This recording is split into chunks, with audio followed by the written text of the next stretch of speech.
এইভাবে আমার মতো কাঁচা মাছ ভুনা করে কে খেতে পছন্দ করেন? পুরা ভিডিওটা দেখবেন। তাহলেই বুঝবেন যে কাঁচা মাছ কেন বললাম। যেহেতু পাঙাশ মাছ কাঁচা রান্না করতেছি সেহেতু কাঁচাই তো বলব, তাই না? কারণ যেকোনো মাছ একদম টাটকা কিনে আনার পরে যদি ভুনা করে খেতে চান, আমার কাছে মনে হয় ওই মাছ ভুনা করে খেলে ভালো লাগবে না।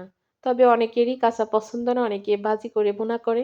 আমিও করি, ফ্রিজে রাখলে করি। কিন্তু যখনই কিনে নিয়ে আসা হয় তখনই কিন্তু আমি ভাজি করে ভুনা করি না। আমি এইভাবেই ভুনা করি। তো এইভাবে যদি কখনো কারোর খেতে মন চায়, পুরা ভিডিওটা দেখেন, দেখে সেম ভাবে ভুনা করে খেয়ে দেখেন। এত মজা লাগে, একদম গরু গোশের মতো স্বাদ হয় আর ঘ্রাণ হবে এত বেশি, সবাই মনে করবে গরু গোশ রান্না করতেছি। তো রান্না করতে কি মসলা লাগে আমি একটু বলি।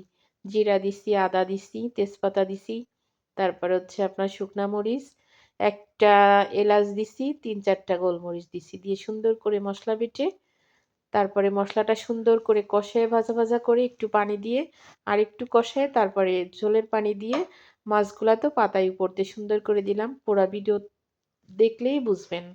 দিয়ে গা মাখা ঝোল রেখে নামায় ফেললাম। এখন হচ্ছে জিরে গুঁড়া দিয়ে দেব। আ এত সুন্দর ঘ্রাণ বের হচ্ছে, জানলার কাছে আমার যা এসে বলতেছে গোশ রান্না করতেছি কিনা।